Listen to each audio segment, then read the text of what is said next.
Lecture du deuxième livre de Samuel. Cette nuit-là, la parole du Seigneur fut adressée au prophète Nathan. « Va dire à mon serviteur David, ainsi parle le Seigneur.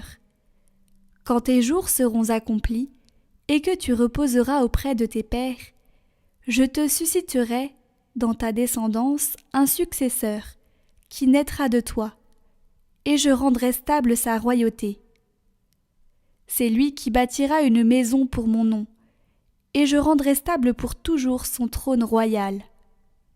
Moi, je serai pour lui un père, et lui sera pour moi un fils. Ta maison et ta royauté subsisteront toujours devant moi. Ton trône sera stable pour toujours. »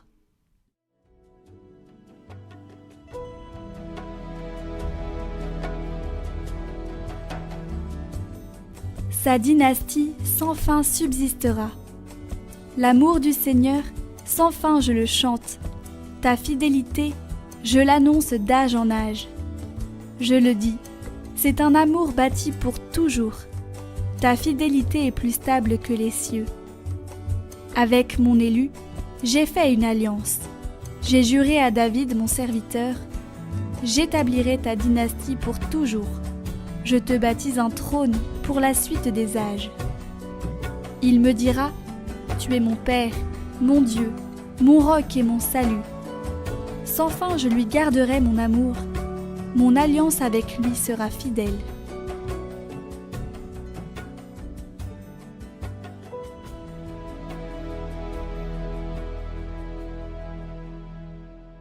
Lecture de la lettre de saint Paul apôtre aux Romains.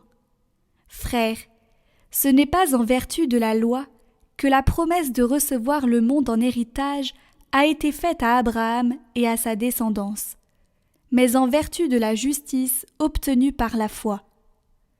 Voilà pourquoi on devient héritier par la foi. C'est une grâce, et la promesse demeure ferme pour tous les descendants d'Abraham. Non pour ceux qui se rattachent à la loi seulement, mais pour ceux qui se rattachent aussi à la foi d'Abraham, lui qui est notre Père à tous. C'est bien ce qui est écrit. J'ai fait de toi le Père d'un grand nombre de nations. Il est notre Père devant Dieu, en qui il a cru. Dieu qui donne la vie aux morts et qui appelle à l'existence ceux qui n'existent pas. Espérant contre toute espérance, il a cru. Ainsi est-il devenu le Père d'un grand nombre de nations. Selon cette parole, telle sera la descendance que tu auras. Et voilà pourquoi il lui fut accordé d'être juste.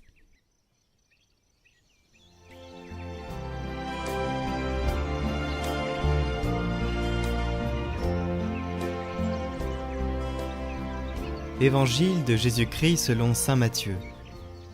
Jacob engendra Joseph, l'époux de Marie de laquelle fut engendré Jésus, que l'on appelle Christ. Or, voici comment fut engendré Jésus-Christ. Marie, sa mère, avait été accordée en mariage à Joseph. Avant qu'ils aient habité ensemble, elle fut enceinte par l'action de l'Esprit Saint. Joseph, son époux, qui était un homme juste et ne voulait pas la dénoncer publiquement, décida de la renvoyer en secret. Comme il avait formé ce projet, voici que l'ange du Seigneur lui apparut en songe et lui dit : « Joseph, fils de David, ne crains pas de prendre chez toi Marie ton épouse, puisque l'enfant qui est engendré en elle vient de l'Esprit Saint.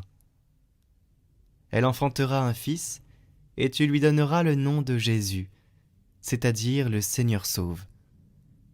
Car c'est lui qui sauvera son peuple de ses péchés. » Quand Joseph se réveilla, il fit ce que l'ange du Seigneur lui avait prescrit.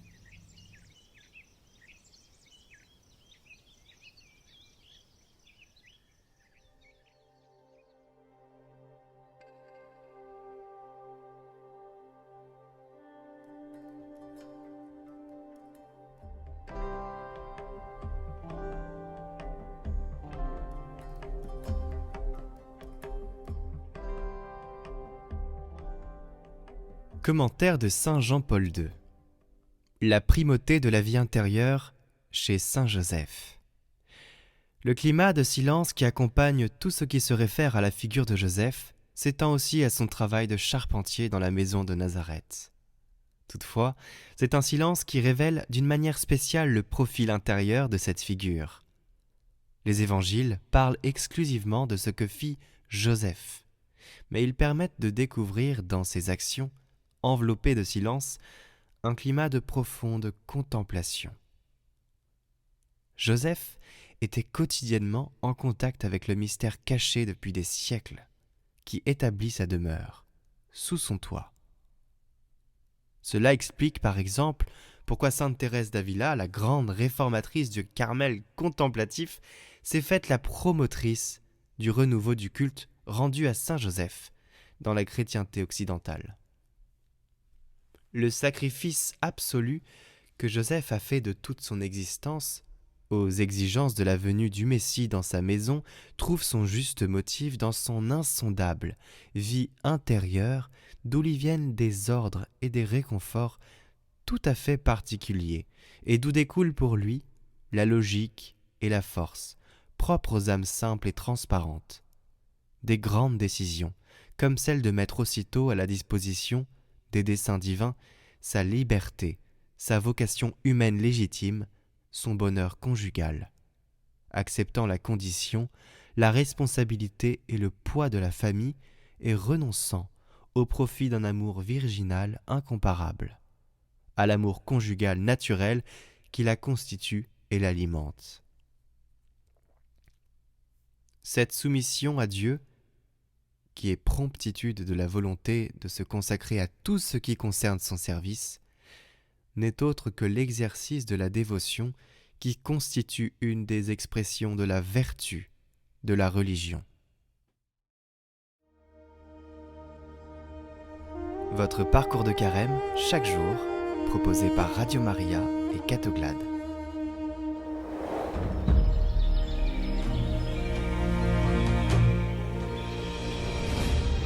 Bonjour à tous, bienvenue dans ce 7e parcours de carême. Aujourd'hui, nous allons commencer notre parcours sur le burn-out avec Pascal Lafrogne. Bonjour chers abonnés de Catoglade, bonjour chers auditeurs de Radio Maria que je suis très heureux de retrouver. Alors je suis le docteur Pascal Lafrogne, je suis médecin généraliste et que ce soit la chaîne Catoglade et la Radio Maria m'ont demandé pour ce parcours de carême de vous accompagner à l'occasion de 3 petites vidéos, de 3 petites émissions sur le thème foi et médecine, c'est-à-dire comment regarder nos problèmes de santé dans le regard de Dieu. Alors tout d'abord, mettons-nous à la lumière de la parole et vous pourrez prendre avec vous et relire ce verset, c'est à l'évangile de Saint Luc, au chapitre 10, verset 9, où Jésus désigne les 72 disciples et les envoie en mission, et il leur dit « Et en toute ville où vous entrez et où on vous accueille, mangez ce que l'on vous sert, et guérissez ces malades et dites aux gens, le royaume de Dieu est tout proche de vous. » Le royaume de Dieu est tout proche des malades. Voilà, parce qu'effectivement, tout l'objet de ces 3 émissions va être on a tendance à séparer les problèmes de santé de ma vie de foi et de l'amour de Dieu, sauf qu'il n'y a rien sur terre qui ne soit à l'origine fait par Dieu et fait pour Dieu. Et donc, même les domaines de la santé, aussi douloureux soit-il, eh bien, le domaine de la santé est concerné par ce sujet. Il est regardé par Dieu, il est regardé par le Christ. Alors, si vous le souhaitez, au cours de ces 3 émissions, nous allons voir successivement aujourd'hui le syndrome dépressif vu du côté patient. Ensuite, demain, nous verrons le syndrome dépressif vu du côté des accompagnants, des proches, de l'ami. Et puis enfin, après-demain, nous verrons le burn-out, le syndrome d'épuisement. Alors, tout d'abord, aujourd'hui, le syndrome dépressif.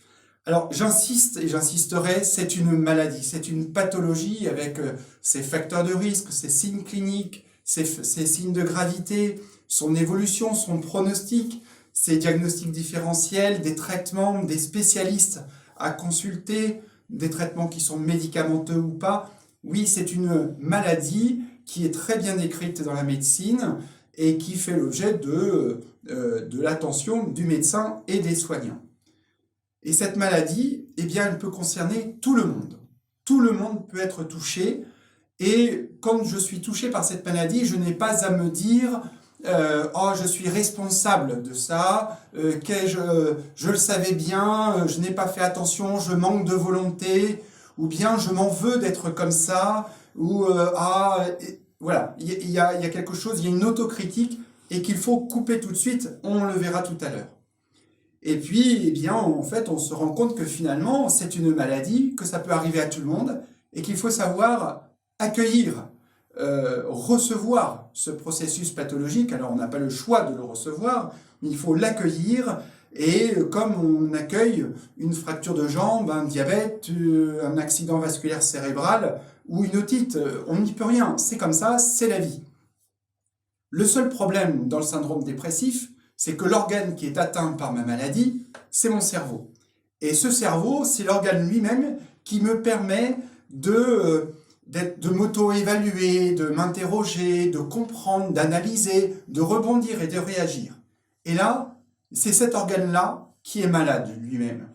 Et cet outil de mesure qui est le cerveau, eh bien, il est atteint et du fait de la maladie, eh bien, le cerveau ne va pas pouvoir produire, fabriquer la volonté, le désir, le plaisir, la capacité à se projeter. Il n'est pas du tout capable de ça. Il ne sait plus faire ça. Et du coup, ça m'entraîne dans une forme d'humeur triste, de perte d'intérêt, d'indifférence. Alors cette maladie a des degrés de gravité variables. Ça peut être du syndrome anxio-dépressif réactionnel à un événement triste ou douloureux et qui va être léger, passager, jusqu'à un syndrome dépressif chronique, ancré, beaucoup plus profond, qui peut même amener le malade, le patient, à avoir des idées suicidaires, voire même quelquefois passer à l'acte. Et comme toute maladie, et là j'insiste, quand on est malade, on va voir le médecin. Eh bien, quand on a ce type de problème, il faut aller voir le docteur. C'est impératif. C'est une porte qu'on ne peut pas éviter. Il faut passer par ça. Même si je n'en ai pas envie, je pense que ça va passer, même si je pense que je n'en ai pas besoin. Je vous rappelle, le cerveau, dans ces cas-là, est lui-même malade, et c'est-à-dire que mes pensées sont tordues par la maladie. C'est-à-dire que quand je dis « je n'en ai pas besoin », c'est une pensée qui est tordue par la maladie. Ce n'est pas une réalité, ce n'est pas une vérité. Ce qui s'impose à moi, c'est que quand je regarde mon bébé, je me mets à pleurer et je n'ai plus de joie de vivre. Ça, c'est pas normal. Et même si je pense que ça va passer, non, il faut que j'aille voir le docteur. Alors, quand on va aller voir le docteur, eh bien, il va recevoir un petit peu les plaintes, il va avoir une démarche diagnostique, il va vous écouter, il va recueillir les signes, il va évaluer la gravité de la maladie, et puis eh bien, il verra s'il faut un traitement médicamenteux ou pas, s'il faut aller voir le spécialiste ou pas, s'il faut hospitaliser ou pas, et c'est au médecin de décider. C'est pas au patient, c'est pas à moi de dire si je dois avoir un traitement, si je ne dois pas avoir de traitement, etc. Il faut se laisser faire. Alors, tout ceci étant dit, maintenant, comment regarder tout cela dans le regard de Jésus, dans le regard du Christ? Alors aujourd'hui, eh bien, nous fêtons Saint Joseph. Et ce à quoi je vous invite, eh bien, c'est de regarder ce que fait Saint Joseph, ce qu'est Saint Joseph, pour avoir des petites lumières. Alors que les choses soient claires, Saint Joseph n'est pas dépressif. Loin s'en faut. C'est pas du tout ça, bien évidemment.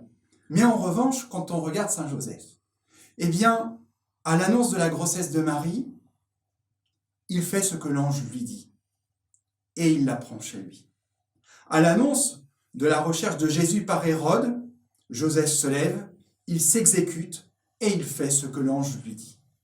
À l'annonce de la mort d'Hérode, Joseph se lève, il prend Marie, Il prend Jésus et il va pour Israël, et écoutant l'ange, il s'installe en Galilée.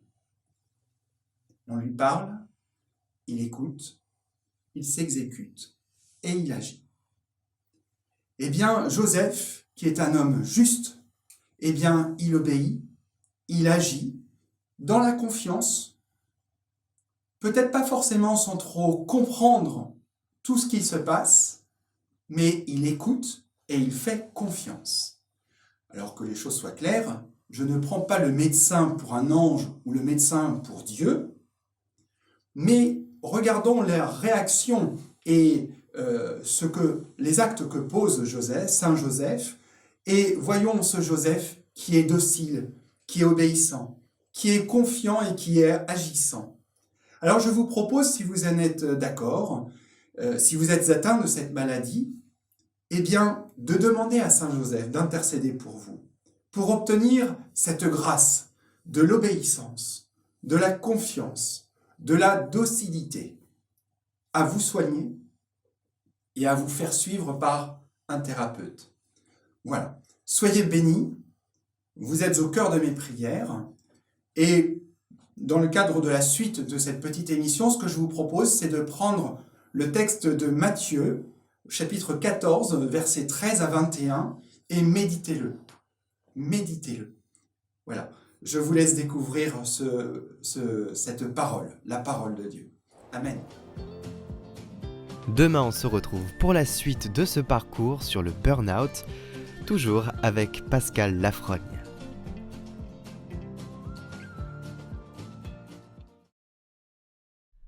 Nous vous rappelons que vous pouvez revisionner en individuel les vidéos du parcours de carême sur notre chaîne Prière par Catoglade, en lien en description.